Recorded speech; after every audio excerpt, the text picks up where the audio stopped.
കിച്ചു സൺ ഫുള്ള് കാണാമോ ചാറ്റ്? ഇതാണ്ടേ എൻ്റെ ചാറ്റ് കാണിച്ചുകൊണ്ടാണ് ഞാനിത് പുറത്ത് വിട്ടത് കേട്ടോ, അല്ലെങ്കിൽ ഞാൻ ഒരിക്കലും വിടത്തില്ലായിരുന്നു മോനെ. വേണ്ടേ കിച്ചു ഞാൻ തമ്മിലുള്ള ചാറ്റാണ്, സബ്സ്ക്രിപ്ഷൻ്റെ കാര്യമാണ്. അപ്പം എൻ്റെ പൊന്നു കുഞ്ഞ് മോനെ കിച്ചു, നീ സമ്മതിച്ചുകൊണ്ടാണ് അമ്മ ഇത് ചെയ്തത്. പിന്നെ മോൻ ഗുഡെന്ന് പറഞ്ഞുകൊണ്ടാണ് മോൻ അന്ന് എന്നോട് പറയാന്നേ അമ്മേ അത് വേണ്ട കേട്ടോ എന്ന് പറയാന്ന് അമ്മ ഇത് ചെയ്യത്തില്ലായിരുന്നു മോനെ. മോൻ ഗുഡ്. എല്ലാവർക്കും നമസ്കാരം. ഇന്നലെ ഞാനൊരു വീഡിയോ ചെയ്തിട്ടുണ്ടായിരുന്നു, രാത്രി 2 ലേറ്റ് നൈറ്റ് ആയിട്ടാണ് ഞാൻ ആ വീഡിയോ ചെയ്തത്. ആ വീഡിയോയിൽ കിച്ചു കുറച്ച് കാര്യങ്ങൾ പറയുന്നുണ്ടായിരുന്നു. ഞാൻ വളരെ വ്യക്തമായിട്ട് പറഞ്ഞിട്ടുണ്ടായിരുന്നു, ഇനി നാളെ ചോദ്യം ചെയ്യാൻ പോകുന്നത് ഋതപ്പനാണ്. ഓക്കെ, അതായത് രേണു മുന്നേ കാണിച്ചു കൂട്ടിയിട്ടുള്ള സബ്സ്ക്രിപ്ഷൻ വീഡിയോ, അപരാധ വീഡിയോകൾ ഇപ്പോൾ കിച്ചു ചോദ്യം ചെയ്തു, നാളെ ഋതപ്പൻ ചോദ്യം ചെയ്യും. ഓക്കെ, ഇപ്പോൾ രേണു മനസ്സിലാക്കുന്നുണ്ടായിരിക്കും ചെയ്തു കൂട്ടിയ കുറേ കോപ്രായ വീഡിയോകൾ ഒന്നുമല്ല, ജീവിതത്തോടടുത്തപ്പോൾ എല്ലാം തേഞ്ഞൊട്ടി എന്നുള്ളൊരു കാര്യം രേണു ഇപ്പോൾ മനസ്സിലാക്കുന്നുണ്ടായിരിക്കും.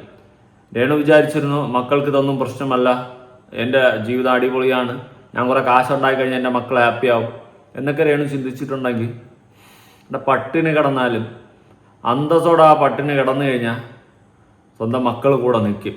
പക്ഷേ ഇമാതിരി കോപ്രായങ്ങളൊക്കെ കാണിച്ചു കഴിഞ്ഞാൽ ഒരിക്കലും ആരും കാണത്തില്ല. കിച്ചു ഇപ്പോൾ ഇത് ചോദ്യം ചെയ്ത്, നാളെ ഇത് ഋതപ്പൻ ചോദ്യം ചെയ്യുമ്പോൾ രേണു ഇതെങ്ങനെ ഫേസ് ചെയ്യുമെന്ന് എനിക്കറിയത്തില്ല. ഋതപ്പൻ ഇപ്പോൾ ചെറുതാണ്, അവൻ കുറച്ചുകൂടി വളർന്നതിന് ശേഷം അവൻ ചോദ്യം ചെയ്യും, അമ്മ എന്നാ വീഡിയോ കാണിച്ചിരുന്നത്, അല്ലെങ്കിൽ ഈ വീഡിയോ ഒക്കെയാണോ ചെയ്തിരുന്നത് എന്നൊരു ചോദ്യം അവൻ ചോദ്യം ചെയ്ത് കഴിഞ്ഞാൽ അവിടെ തീർന്നു. ഓക്കെ, കിച്ചു ഇന്ന് ചോദ്യം ചെയ്തു, രേണു എക്സ്പ്ലനേഷൻ ഇട്ടിട്ടുണ്ട്. എനിക്ക് എക്സ്പ്ലനേഷൻ കണ്ടപ്പോൾ ചിരിയാണോ വന്നു. ഓക്കെ, സീരിയസ്ലി പറയാം, എനിക്ക് ചിരിയാണോ വന്നത്. ഞാനിങ്ങനെ ആലോചിക്കായിരുന്നു, അവൻ രേണുവിൻ്റെ തെറ്റ് ചൂണ്ടിക്കാണിച്ചു, നാളെ ഋതപ്പൻ ഇതേപോലെ ചോദിക്കും എന്നൊക്കെയുള്ള കാര്യങ്ങൾ കിച്ചു ഇങ്ങനെ ചൂണ്ടിക്കാണിച്ചപ്പോൾ അതിന് എക്സ്പ്ലനേഷൻ ന്യായീകരിച്ച് മെഴുകുന്നത് ചാറ്റ് അത് ഇതെന്നൊക്കെ പറഞ്ഞ് രേണു കാണിക്കുന്ന കണ്ടപ്പോൾ എനിക്ക് ചിരിയാണോ വന്നത്. സീരിയസ്ലി രേണുവിൻ്റെ ഇപ്പോഴത്തെ അവസ്ഥ എല്ലാവർക്കും അറിയാം. എത്രയും പെട്ടെന്ന് ഭേദമാവട്ടെ, തിരിച്ച് ജീവിതത്തിലേക്ക് വരട്ടെ. ഓക്കെ, പകരം കിച്ചുവിനെ കുറ്റപ്പെടുത്തിക്കൊണ്ടിരിക്കാണ്ട് ജീവിതത്തിൽ വരട്ടെ.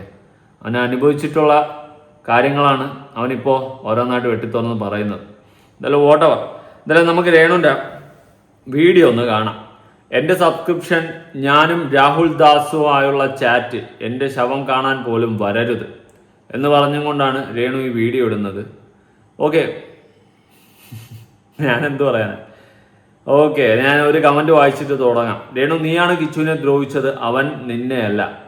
അവനെ ആൾക്കാരുടെ മുന്നിൽ ഇട്ട് കൊടുത്തിട്ട് ഇപ്പോൾ ഇരുന്ന് പറയുന്നു എന്നെ വെറുതെ വിടെന്ന്. അസുഖവും പറഞ്ഞ് വീണ്ടും നെഗറ്റീവ്. കഷ്ടം. ഓക്കെ, നാട്ടുകാർ നല്ലതൊന്നും അല്ല പറയുന്നത്. ആ നാട്ടുകാർക്ക് നല്ല വെറുപ്പാണ് നീ വീണ്ടും, നാട്ടുകാരുടെ കയ്യിൽ നിന്നും വീണ്ടും വെറുപ്പാണ് നീ സമ്പാദിച്ചു കൂട്ടുന്നത്. ഓക്കെ, ഒന്നും പറയാനില്ല. നീ തന്നെയാണ് കിച്ചുവിനെ പൊതുസമൂഹത്തിലോട്ട് ഇപ്പോൾ റീസെൻ്റ്ലി വന്നിട്ട് ഇട്ട് കൊടുത്തിട്ടുള്ളത്. ഒരു പ്രശ്നമില്ലായിരുന്നു, എൻ്റെ ഒരു മോനുണ്ട്, ആ മോനെ തിരിഞ്ഞു നോക്കിയില്ല എന്നൊക്കെ വന്നിരുന്ന് പറയുമ്പോൾ അവനാണത് കൊള്ളുന്നത്. അവസാനം അവൻ എന്താ ഈ ലെവലിൽ അവൻ ഇന്നലൊരു വീഡിയോ അടിച്ച് അണ്ണാക്കി തന്നു. ഇപ്പം നിൻ്റെ എക്സ്പ്ലനേഷൻ എന്തായാലും രേണു വേണ്ടായിരുന്നു. ഓക്കെ, നിൻ്റെ സിറ്റുവേഷൻ വെച്ചിട്ടെങ്കിലും നിനക്ക് മിണ്ടാതിരിക്കാമായിരുന്നു, അടങ്ങി വാങ്ങി വായും വെച്ച്. ചുമ്മാ വായിക്ക് തോന്നിയ കോതയ്ക്ക് പാട്ട് വിളിച്ചു പറയും. പണ്ടേ അങ്ങനെ തന്നെയാണ്, കോൺട്രവേഴ്സി ഉണ്ടാക്കാൻ, എന്തെങ്കിലും വിഷയം ഉണ്ടാക്കാൻ വേണ്ടിയിട്ട് പലതും വിളിച്ചു പറയും, അവസാനം കൈയും കാലോട്ട് അടിക്കും. ഓക്കെ, പറഞ്ഞിട്ട് കാര്യമില്ല, ഇത് സ്ഥിരമായിപ്പോയി. എന്തായാലും വീഡിയോ ഒന്ന് കാണാം. നിങ്ങൾ ചാറ്റ് കാണും, കിച്ചു സൺ ഫുള്ള് കാണാമോ ചാറ്റ്? കാണാം. എൻ്റെ ചാറ്റ് കാണിച്ചുകൊണ്ടാണ് ഞാനിത് പുറത്ത് വിട്ടത് കേട്ടോ, അല്ലെങ്കിൽ ഞാൻ ഒരിക്കലും വിടത്തില്ലായിരുന്നു മോനെ. ഓക്കെ, രേണു ഇപ്പം നല്ല ആക്റ്റീവായിട്ടുണ്ടല്ലോ. കിച്ചുവിനെ എക്സ്പോസ് ചെയ്യാനായിട്ടുള്ള വീഡിയോ ഇട്ടപ്പോൾ നല്ല ആക്റ്റീവായിട്ടിരിക്കുന്നുണ്ട്. ഇന്നലെ മെനഞ്ഞാന്നൊക്കെ ഉള്ളതിൽ ഒട്ടും വയ്യാണ്ട് ക്ഷീണിച്ച് ബെഡിൽ കിടന്ന് ഒട്ടും വയ്യ എന്ന് പറയുന്ന ഒരു രേണുവിനായിരുന്നു കണ്ടുകൊണ്ടിരുന്നത്. എന്തായാലും ബെറ്റർ ആയില്ലേ, നല്ലത്. കിച്ചുവിനെ എക്സ്പോസ് ചെയ്യുന്ന ഒരു സമയത്തെങ്കിലും കുറച്ചുകൂടി ബെറ്ററായിട്ട് ഇരിക്കുന്ന കണ്ടപ്പോൾ സന്തോഷമുണ്ട്, നല്ലതാണ്. അങ്ങനെ ബെറ്ററായിട്ട് മുന്നോട്ട് വരട്ടെ, ആരോഗ്യവും ഒക്കെ ആയിട്ട് തിരിച്ച് ലൈഫിലോട്ട് തിരിച്ചു വരട്ടെ. അല്ലാണ്ട് ചിലവരൊക്കെ പോസ്റ്റ് അടിച്ചിറക്കിയതുണ്ട് അത്യാഹിത നിലയിൽ ICUവിൽ ആണ് രേണു എന്നൊക്കെ, അങ്ങനെയൊക്കെയുള്ള പോസ്റ്റൊക്കെ ഉണ്ട്. അത്രയും പ്രശ്നമൊന്നും ഇല്ല. ഓക്കെ, അതുപോലെ ആരോഗ്യമായിട്ട് നല്ല സ്ട്രെങ്തായിട്ട് ഇപ്പോൾ കിച്ചുവിനെ എക്സ്പോസ് ചെയ്യാൻ വേണ്ടി ഇരുന്നപ്പോൾ ഈ ആരോഗ്യത്തോടെ തിരിച്ച് ജീവിതത്തിൽ കയറി വരട്ടെ. ഓക്കെ, നല്ലതാണ്. അല്ലാതെ മൂടിപ്പൊതിച്ച് ബെഡിൽ കിടന്നിട്ട് അയ്യോ വയ്യ, അയ്യോ ആ വേദന, എങ്ങനെ ആ ദുഃഖത്തിൻ്റെ ആ ഒരു ഇതിലോട്ട് നാട്ടുകാരെ കൊണ്ടുപോകാണ്ട് നല്ല പോസിറ്റീവായിട്ട് ഈ അസുഖവും ഇതെല്ലാം എനിക്ക് പുല്ലാണ്, ഞാൻ മറികടന്ന് ജീവിതത്തിലോട്ട് തിരിച്ചു വരും എന്നുള്ള ചങ്കൂറ്റത്തോടെ സംസാരിക്കുന്ന രേണുവായിട്ട് വാ, നല്ലതാ. കിച്ചു ഞാൻ തമ്മിലുള്ള ചാറ്റാണ്, സബ്സ്ക്രിപ്ഷന്റെ കാര്യമാണ്. അപ്പൊ എന്റെ പൊന്നു കുഞ്ഞു മോനെ കിച്ചു, നീ സമ്മതിച്ചുകൊണ്ടാണ് അമ്മ ഇത് ചെയ്തത്. പിന്നെ ഓക്കെ, അതായത് രേണു പറയുന്നത് ഞാനൊന്ന് പറഞ്ഞുതരാം, നിൽക്കേ. അതായത് ആ ചാറ്റ് ഒന്ന് വായിക്കട്ടെ. ഞാൻ സബ്സ്ക്രിപ്ഷൻ തുടങ്ങിയായിരുന്നു എന്ന് കിച്ചു പറയുന്നുണ്ട്. 500 സബ് കഴിഞ്ഞ് കേട്ടാ, ഗുഡ്. 600 കഴിഞ്ഞു, താങ്ക് യു. 180 റുപ്പീസ് താ. എന്ത് 180? എൻ്റെ സബ്സ്ക്രിപ്ഷൻ ചാർജ്. അതായത് 180 റുപ്പീസ് എന്ന് പറഞ്ഞപ്പം കിച്ചു പറഞ്ഞ് താ, എനിക്ക് 150 അവന് പെട്രോൾ അടിക്കാനും ഫുഡ് കഴിക്കാനൊക്കെ കിട്ടും. അപ്പം എന്ത്, അതല്ല 180 അവളുടെ സബ്സ്ക്രിപ്ഷൻ്റെ റേറ്റ് ആണെന്ന് എന്ന് പറഞ്ഞുകൊണ്ട് രേണു റിപ്ലൈയും കൊടുത്തിട്ടുണ്ട്. ഓക്കെ, ഞാൻ ഇത് ജയൻ്റെ കൂടെ അയക്കണം ഫോട്ടോ. രേണു സുധി ഇപ്പോൾ കൊല്ലം സുധി മാറ്റി ജയനാക്കിയ, നല്ലതാ. ഓക്കെ, നല്ലതാ. അപ്പോൾ സബ്സ്ക്രിപ്ഷൻ തുടങ്ങിയെന്ന് പറയുമ്പോൾ അവൻ നല്ലതെന്ന് പറഞ്ഞു. ഓക്കെ, ആയിക്കോട്ടെ. സബ്സ്ക്രിപ്ഷൻ എന്ന് പറയുമ്പോൾ നമ്മൾ ആരും പ്രതീക്ഷിക്കില്ലല്ലോ ഇമാതിരി അപരാധമാണ് തുടങ്ങി കാണിച്ചു വെക്കുന്നതെന്ന് രേണു. ഓക്കെ, അതും രേണു മനസ്സിലാക്കണം. കിച്ചു ഒരിക്കലും പ്രതീക്ഷിക്കില്ല നീ ഒരു അപരാധം വീഡിയോകളാണ് തുടങ്ങിയിടാൻ പോകുന്നതെന്ന്. ഒരുമാതിരി ഈ സെക്ച്വൽ ഫ്രസ്ട്രേഷൻ നടന്ന കാമക്കടവുകളെ തൃപ്തിപ്പെടുത്തിക്കൊണ്ടുള്ള വീഡിയോസാണ് നീ അതിൻ്റെ അകത്ത് ഇടാൻ പോകുന്നതെന്ന് കിച്ചുവിന് അറിയത്തില്ല. അവനോക്കെ നല്ലത്, ഗുഡെന്ന് പറഞ്ഞു. പക്ഷെ അത് ഇങ്ങനെയാവുമെന്ന് അവൻ വിചാരിച്ചാണോ? പോട്ട് നോക്കാം. മോൻ ഗുഡെന്ന് പറഞ്ഞുകൊണ്ടാണ് മോൻ അന്ന് എന്നോട് പറയാനേ അമ്മേ അത് വേണ്ട കേട്ടോ എന്ന് പറയാൻ അമ്മ ഇത് ചെയ്യത്തില്ലായിരുന്നു. മോൻ ഗുഡ് നന്നായെന്ന് പറഞ്ഞുകൊണ്ട് മാത്രമാണ് ഞാനത് ചെയ്തത്. തുടങ്ങി അന്നാണെന്ന് നിങ്ങൾ ഓർത്തോണം. എന്ത് രേണു, എന്താ ന്യായീകരണം? ഓക്കെ, മോൻ ഗുഡെന്ന് പറഞ്ഞത് കൊണ്ട് ഞാനത് തുടങ്ങി. ഞാനൊക്കെ 150 വട്ടം ഞാൻ പറഞ്ഞിട്ടുണ്ട്. നിങ്ങളത്രയും പ്രായമൊന്നുമില്ലെങ്കിലും അത്യാവശ്യം വിവരവും ബോധമൊക്കെ ഉണ്ട്. അതുകൊണ്ടാണ് പറഞ്ഞത് നാളെ ഇതെല്ലാം നിങ്ങൾക്ക് തിരിഞ്ഞു കൊത്തും. അവസാനം നിങ്ങളുടെ കയ്യിൽ കുറേ പൈസ ഉണ്ടായിരുന്നിട്ട് കാര്യമില്ല. നിങ്ങളുടെ കുടുംബ ബന്ധങ്ങൾ ഇതെല്ലാം തകർന്ന് തരിപ്പണമായി സ്വന്തം മക്കൾ തിരിച്ച് ചോദ്യം ചെയ്യുമ്പോൾ അന്ന് മനസ്സിലാക്കും നിങ്ങൾ ബിഗ് സീറോ ആണ്. ഇതൊക്കെ നേരത്തെ മുൻകൂട്ടി കണ്ടിട്ടാണോ നമ്മളൊക്കെ പറയുന്നത്? നമുക്കറിയാം ഇത് ഏതൊരു പോയി ഇടിച്ച് നിൽക്കുമെന്ന്, ഇതൊക്കെ എങ്ങോട്ടാണ് പോകുന്നതെന്ന്. അതുകൊണ്ടാണ് തലയിൽ കൈ വെച്ച് പറയുന്നത് ഇമാതിരി അപരാധങ്ങൾ കാണിക്കാൻ നിൽക്കില്ലെന്ന്. അല്ലെങ്കിൽ ഇങ്ങനെ അപരാധം കാണിക്കുന്നവർക്ക് കുടുംബമൊന്നും കാണാൻ പാടില്ല. കുടുംബം ഉണ്ടെങ്കിൽ അവസാനം ഇതുപോലെയൊക്കെ ഇരിക്കുക അവസ്ഥ. ഓക്കെ, കുടുംബം ഇല്ലാത്തവർ വേറെ പ്ലാറ്റ്ഫോമിൽ പോവുക. ഇവിടെ വേണ്ട ഉണ്ടാക്കിയ സബ്സ്ക്രിപ്ഷൻ. ഈ സബ്സ്ക്രിപ്ഷനെ ന്യായീകരിക്കുന്നവരൊക്കെ ഉണ്ട്. എനിക്ക് മടൽ വെട്ടി അടിക്കാൻ തോന്നും കോപ്പ് കാണുമ്പോഴേ. തുടങ്ങി അന്ന് 500 സബ് കഴിഞ്ഞു കേട്ടോ. അപ്പൊ കിച്ചു എന്താ എന്നോട് പറഞ്ഞ മറുപടി, നിങ്ങൾ മേലെ ഇത് ചെയ്യരുതെന്നല്ല പറഞ്ഞത്, നിങ്ങൾ ഇനി ഇത് ഒരിക്കലും ചെയ്യരുതെന്ന് കിച്ചു അന്ന് എന്നോട് പറയുവായിരുന്നെങ്കിൽ മോനെ കിച്ചു അമ്മ സബ്സ്ക്രിപ്ഷൻ തുടങ്ങത്തില്ലായിരുന്നു. പക്ഷെ മോൻ എന്നാ പറഞ്ഞെന്നറിയോ, ഗുഡെന്ന്.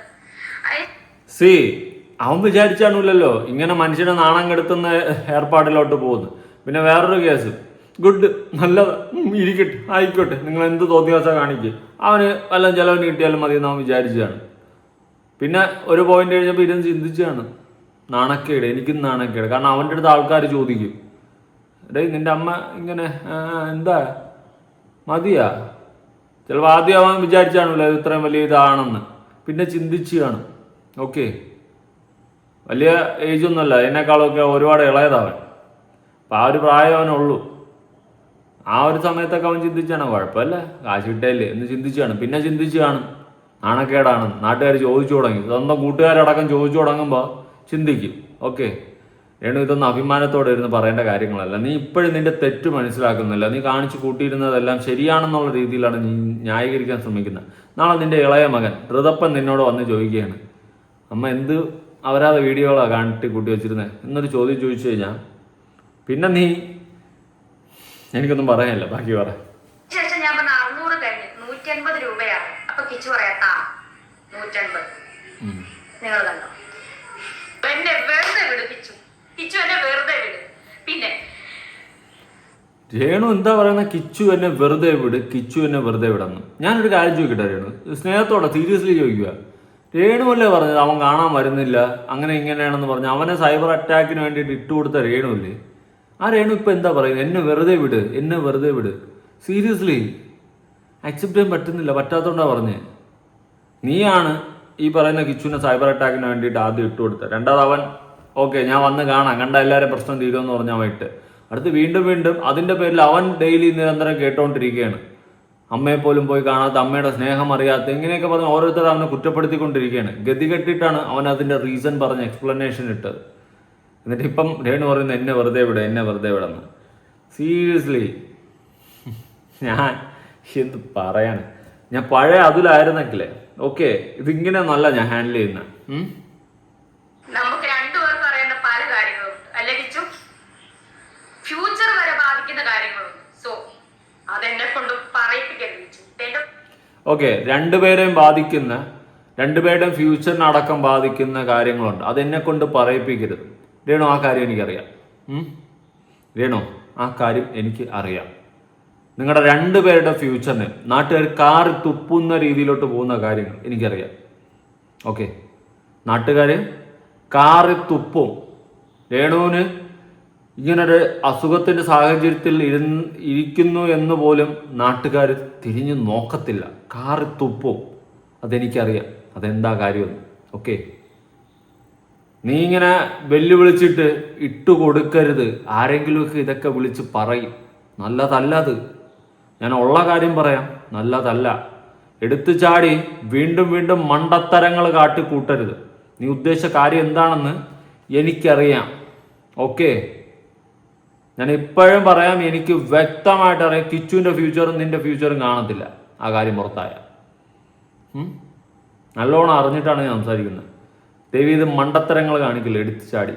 ഓക്കെ, ആ കുഞ്ഞിനെ ചേട്ടനായിട്ട് കണ്ടുപോയി. ഇനി എന്നെ കൊണ്ടൊന്നും പറയിപ്പിക്കരുത് കിച്ചു. ഞാൻ ക്യാൻസർ വന്നിനി ഞാൻ മരിച്ചാൽ പോലും എനിക്ക് നീ ഒന്നും ചെയ്യണ്ട. എന്റെ ഋതപ്പൻ, എന്റെ കുഞ്ഞ്, ഞാൻ പ്രസവിച്ച എന്റെ ഒരേ ഒരു കുഞ്ഞ്. നിന്നെ ഞാൻ ആ ഋതപ്പനേക്കാൾ കൂടുതൽ ഞാൻ സ്നേഹിച്ചു. നിന്നെ ഞാൻ ഋതപ്പനേക്കാൾ കൂടുതൽ ഞാൻ നിനക്ക് എന്റെ സബ്സ്ക്രിപ്ഷനിൽ കിട്ടിയ പൈസ വരെ ഞാൻ നിനക്ക് തന്നു. ഒരുപാട് പൈസകൾ ഞാൻ ഉറക്കമൊളിച്ച്, ഞാൻ ആൽബങ്ങൾ ചെയ്തത്, ഞാൻ ഉറക്കമൊളിച്ച് ഗൾഫിൽ പോയി പ്രമോഷൻ ചെയ്തത് എല്ലാം ഞാൻ നിനക്ക് അതിൽ നിന്ന് ഒരു ഓഹരി ഞാൻ നിനക്ക് തന്നിട്ടുണ്ട്. നീ അതെല്ലാം വാങ്ങിച്ചിട്ടുണ്ട്. ആ ചാറ്റുകളെല്ലാം എൻ്റെ കയ്യിലുണ്ട്. പക്ഷെ ഞാൻ അതൊക്കെ കാണിക്കത്തില്ല കിച്ചു. നീ അല്ല ഞാൻ. എല്ലാ കണക്കും വിളിച്ചു പറഞ്ഞിട്ട് ഞാനല്ല നീ എന്ന്. രേണു, നീ ഇപ്പോൾ ഇങ്ങനെ ഇത്ര സ്ട്രെസ് ആവേണ്ട ഒരു സിറ്റുവേഷൻ അല്ല. റെസ്റ്റ് എടുക്കേണ്ട ടൈമാണ്. എന്തിനാണ് വയ്യാവേലികളൊക്കെ എടുത്ത് തലയിൽ വയ്ക്കുന്നേ? ഇപ്പോൾ ട്രീറ്റ്മെൻറ്റ് കാര്യങ്ങളൊക്കെ നോക്കിയിട്ട് കൂളായിട്ട് മുന്നോട്ട് പോകാൻ നോക്ക്. വെറുതെ ആവശ്യമില്ലാത്ത കാര്യങ്ങളെടുത്ത് തലയിൽ വെക്കാതെ. ഞാൻ ഉള്ള കാര്യം പറയാം, സ്നേഹം കൊണ്ട് പറയുക. എനിക്ക് അങ്ങനെ സ്നേഹം കൊണ്ട് വടിഞ്ഞൊഴിയും കിടക്കുകയല്ല.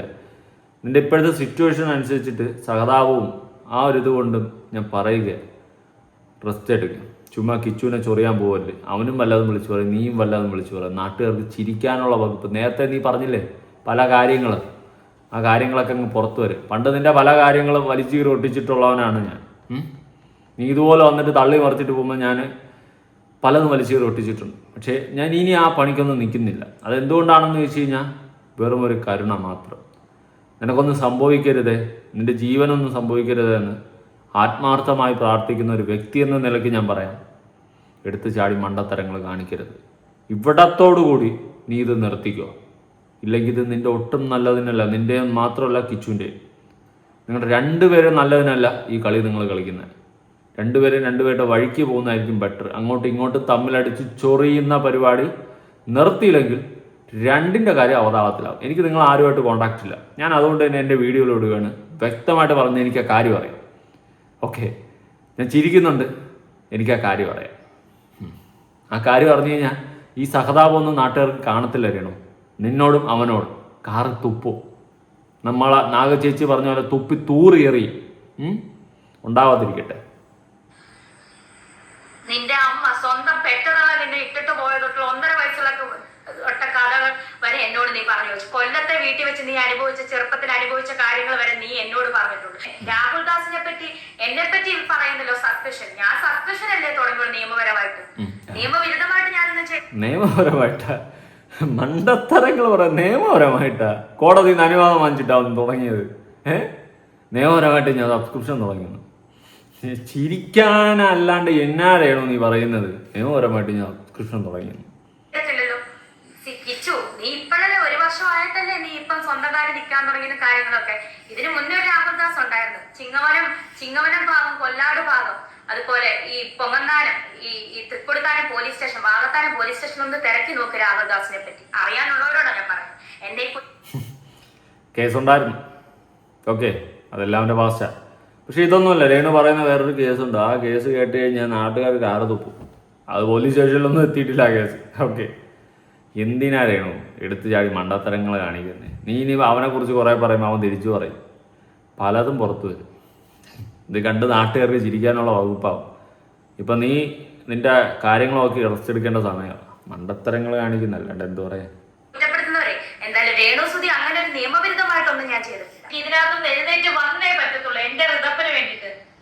നിനക്ക് ആ കുഞ്ഞിനോട് തൊള്ളി സ്നേഹം ഉണ്ടായിരുന്നെങ്കിൽ നീ ഇത്രയും വരുമാനം നിനക്ക് കിട്ടുന്നുണ്ടല്ലോ, നീ 1 രൂപയ്ക്ക് ഒരു മുട്ടായി നീ അവന് മേടിച്ചു കൊടുക്കും.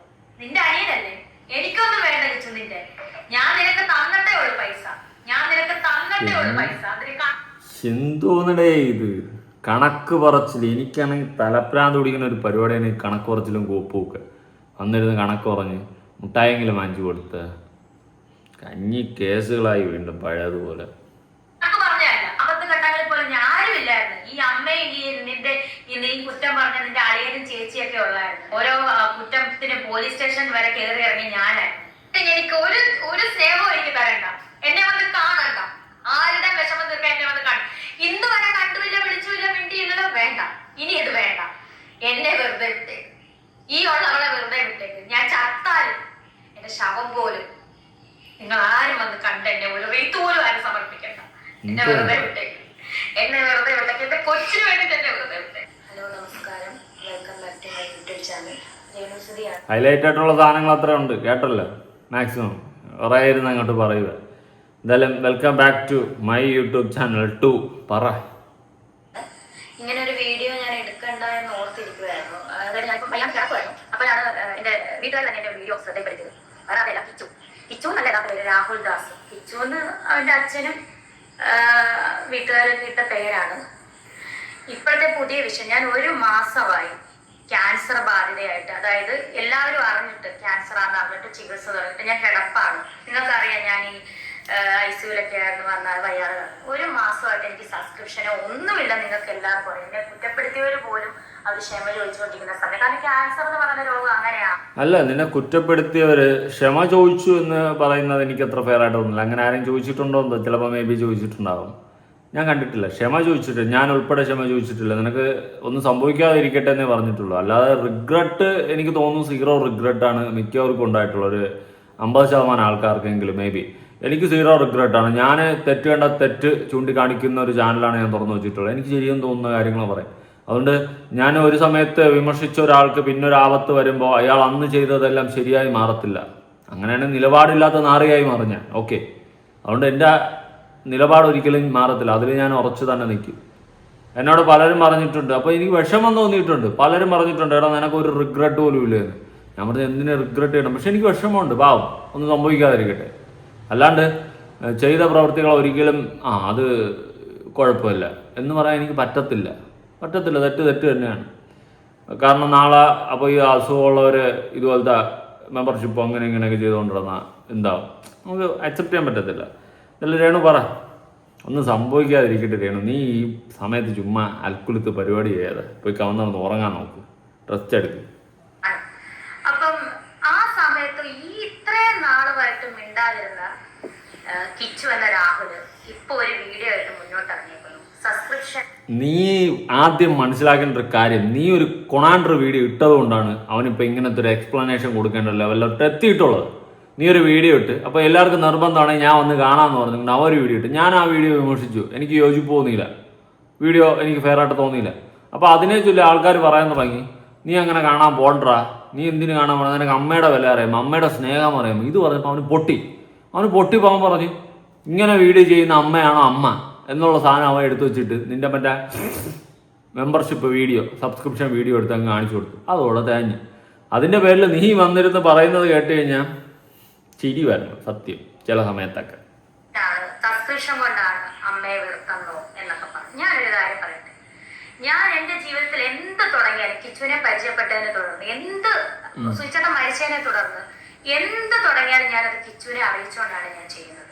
തെളിവുണ്ട് എൻ്റെ കയ്യിൽ, ഞാൻ നിങ്ങളെ കാണിക്കാം. കിച്ചു എന്തായാലും എന്റെ ചാറ്റ് പുറത്ത് വിട്ടല്ലോ, അപ്പൊ പിന്നെ എനിക്കും പറയണമല്ലോ, പറയേണ്ട കാര്യങ്ങൾ എനിക്കും പറയണം. ഞാൻ ചാറ്റ് മാത്രമേ ഞാൻ കാണിക്കുന്നുള്ളൂ. കാരണം എന്നെ പറ്റി അതാണല്ലോ പറഞ്ഞത്, സബ്സ്ക്രിപ്ഷൻ ആണല്ലോ ഇപ്പം മെയിൻ പ്രശ്നമായിട്ട് പറഞ്ഞത്. അപ്പൊ ആ സബ്സ്ക്രിപ്ഷന്റെ ചാറ്റ് മാത്രം ഞാൻ കാണിക്കാം. ഓക്കെ, ഞാൻ കിച്ചുവിനോട് പറഞ്ഞു, ഞാൻ നിങ്ങളെ കാണിക്കാം. കിച്ചു സൺ, ഞാൻ സബ്സ്ക്രിപ്ഷൻ തുടങ്ങി. അപ്പൊ ഒരു സ്മൈലിയുടെ ചിഹ്നം ഇട്ടപ്പോ കിച്ചു ആഹാ അപ്പൊ ഞാൻ 500 സബ് കഴിഞ്ഞു കേട്ടോ. ആ തുടങ്ങി അന്നാണെന്ന് നിങ്ങൾ ഓർത്തോണം. എന്റെ ഞാനൊരു കാര്യം ചോദിക്കാം. രേണുവിൻ്റെ അടുത്ത് ചോദിക്കാം. രേണു ചിലപ്പോൾ അക്സെപ്റ്റ് ചെയ്യുമായിരിക്കും. എൻ്റെ ഓഡിയൻസിൻ്റെ അടുത്ത് ചോദിക്കുകയാണ്. ഞാൻ ഉൾപ്പെടെ എന്നോടും എൻ്റെ ഓഡിയൻസിനോടുമാണ് ഞാൻ ഈ ക്വസ്റ്റ്യൻ ചോദിക്കുന്നത്.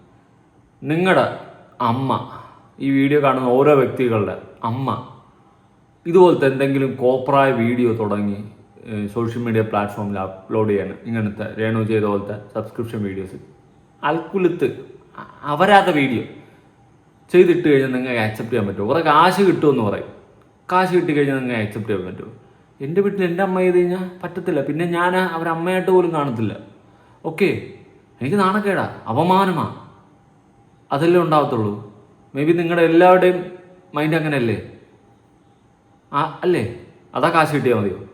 എനിക്ക് തോന്നുന്നില്ല കാശ് കിട്ടിയാൽ കുഴപ്പമില്ല എന്നുള്ള മൈൻഡ് വരുമെന്ന്. അതങ്ങനെയാണ്. കിച്ചു അതേ ചിന്തിച്ചോളൂ. നാളെ ഋതപ്പം ചോദിക്കുമ്പോഴേ രേണുവിന് ഇത് കറക്റ്റായിട്ട് മനസ്സിലാവത്തുള്ളൂ. ഇപ്പോൾ ഇങ്ങനെ ഇരുന്ന് പറ 500 സബ് കഴിഞ്ഞു കേട്ടോ. അപ്പൊ കിച്ചു എന്താ എന്നോട് പറഞ്ഞ മറുപടി, നിങ്ങൾ മേലെ ഇത് ചെയ്യരുതെന്നല്ല പറഞ്ഞത്, നിങ്ങൾ ഇനി ഇത് ഒരിക്കലും ചെയ്യരുതെന്ന് കിച്ചു അന്ന് എന്നോട് പറയുക. കിച്ചു അന്നങ്ങ് പറഞ്ഞതിനനുസരിച്ചാണ്. രേണു, നീ നേരത്തെ കാട്ടിക്കൂട്ടിയൊന്നും ആരും ഇവിടെ മറന്നിട്ടൊന്നുമില്ല. ഓക്കെ, പിന്നെ ഇപ്പോഴും നിന്റെ സാഹചര്യം കൊണ്ട് എല്ലാവർക്കും സഹതാപമുണ്ട്, പാവം തോന്നുന്നുണ്ട്, ഒന്നും സംഭവിക്കില്ല എന്ന് പ്രാർത്ഥിക്കുന്നുണ്ട്. That's it. ഓക്കെ, അതും കൂടി ഇല്ലാണ്ടാക്കരുത്. എനിക്കതേ പറയാനുള്ളൂ. ന്യായീകരിച്ച് മെഴുകി ഇപ്പം ഉള്ള ആൾക്കാരുടെ സപ്പോർട്ടും കൂടി കളയരുത്. ഓക്കെ, മോനെ കിച്ചു അമ്മ സസ്പെഷൻ തുടങ്ങത്തില്ല. പക്ഷെ മോൻ എന്നാ പറഞ്ഞെന്നറിയോ? ഗുഡെന്ന്. അതിനുശേഷം ഞാൻ പറഞ്ഞ 600 കഴിഞ്ഞു 150 രൂപയാണ്. അപ്പൊ കിച്ചു പറയാട്ടാ 150. നിങ്ങൾ കണ്ടോ ചാറ്റ്? കാണാമെന്നല്ല, ഞാൻ കണ്ടായിരുന്നു, നല്ലോണം ഞാൻ കണ്ട്. ഞാൻ ഈ എന്ത് കാണാനാ ഇനി? ഓക്കെ രേണു, നീ ഏതാണ്ടൊക്കെ കുറെ പറഞ്ഞ് നീ വാ. ഈ അമ്മയും നീ കുറ്റം പറഞ്ഞ നിന്റെ അളിയനും ചേച്ചിയൊക്കെ ഉള്ളായിരുന്നു. ഓരോ കുറ്റത്തിന് പോലീസ് സ്റ്റേഷൻ വരെ കയറി ഇറങ്ങി ഞാനായിരുന്നു. വേറെ ആരെങ്കിലും ഇപ്പൊ നിന്നെ ഈ കൊണ്ടു നടക്കുന്നവർ ആരും ഇല്ലായിരുന്നല്ലോ. കുറെ കണക്ക് പറച്ചിലും തറവാട് മഹിമ പറച്ചിലൊക്കെയാണ്. ഞാൻ കൂടുതലൊന്നും പറയുന്നില്ല. എൻ്റെ പൊന്നോ, ഇത് ഐറ്റം വേറെ ഒരു നടക്കൊന്നും പോകത്തില്ല, ഒതുങ്ങത്തില്ല, അടങ്ങത്തില്ല. നിങ്ങൾ നന്നായി നോക്കിയിരുന്നെങ്കിൽ ആ കുട്ടി ഡ്രഗ്സിന് അടിമ ആകില്ലായിരുന്നു. നീ ഒരിക്കലും നന്നാവില്ല. എന്തിനാരേണു നിന്നെ സപ്പോർട്ട് ചെയ്യുന്ന ആൾക്കാരുടെ അടുത്തുനിന്ന് തന്നെ നീ ശാപം വാങ്ങി വെക്കുന്നതാണ് എനിക്കിവിടെ കാണാൻ സാധിക്കുന്നത്. ഒരൊറ്റ മനുഷ്യൻ നിന്നെ നേരെ സപ്പോർട്ട് ചെയ്യുന്നില്ല. ഇതിൻ്റെയൊക്കെ വല്ല ആവശ്യം നിനക്കൊണ്ട? സാമാന്യ ബുദ്ധിയും ബോധം വിവരം നിനക്കൊണ്ട? ഞാനുള്ള കാര്യം സീരിയസ്ലി ചോദിക്കുക. സാമാന്യ ബുദ്ധിയും ബോധം വിവരം നിനക്കൊണ്ട? അല്ലെങ്കിൽ ഏതെങ്കിലും മനുഷ്യന്മാർ ചെയ്യുന്ന പ്രവൃത്തിയാണ് നീ കാണിക്കുന്നതും പറയുന്നത്? മണ്ടത്തരത്തിൻ്റെ ഒരു ഘോഷയാത്രയാണ്. കൂടുതലായിട്ട് ഞാനൊന്നും പറയുന്നില്ല. ഞാൻ നിർത്തുക. കാരണം എത്ര പറഞ്ഞാലും നിനക്ക് മനസ്സിലാവത്തില്ല. മണ്ടത്തരോ ചെയ്യുന്ന മൊത്തം. നാട്ടുകാരുടെ മുന്നിൽ കുറേ കാര്യങ്ങൾ ഇട്ടുകൊടുക്കും. എന്ത് പറയാം? ആ പയ്യൻ എങ്ങനെയും ജീവിച്ചു പോട്ടെ.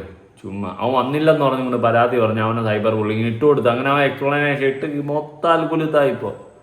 കൂടുതൽ ഞാൻ ഒന്നും പറയുന്നില്ല. ഞാൻ നിർത്തിയെന്ന് വെച്ച് കഴിഞ്ഞാൽ ഇനിയും കണവണമെന്ന് വല്ലതൊക്കെ പറഞ്ഞുകൊണ്ടെന്ന് എൻ്റെ സ്വഭാവം മാറും ചിലപ്പോൾ. ഓക്കെ, എല്ലാവരും നല്ലത് മാത്രം ചിന്തിക്കുക, നല്ലത് മാത്രം മുന്നോട്ട് പോട്ടെ. നിൻ്റെ സിറ്റുവേഷൻ മനസ്സിലാക്കിയിട്ട് അസുഖം മാറി സുഖം പ്രാപിച്ച് നല്ലോണം ലൈഫിൽ തിരിച്ചു വരാൻ വേണ്ടി ദൈവത്തോട് പ്രാർത്ഥിച്ചുകൊണ്ടിരിക്കും. ഓക്കെ, പുതിയൊരു വീഡിയോ ആയിട്ടാണ്. ബൈ.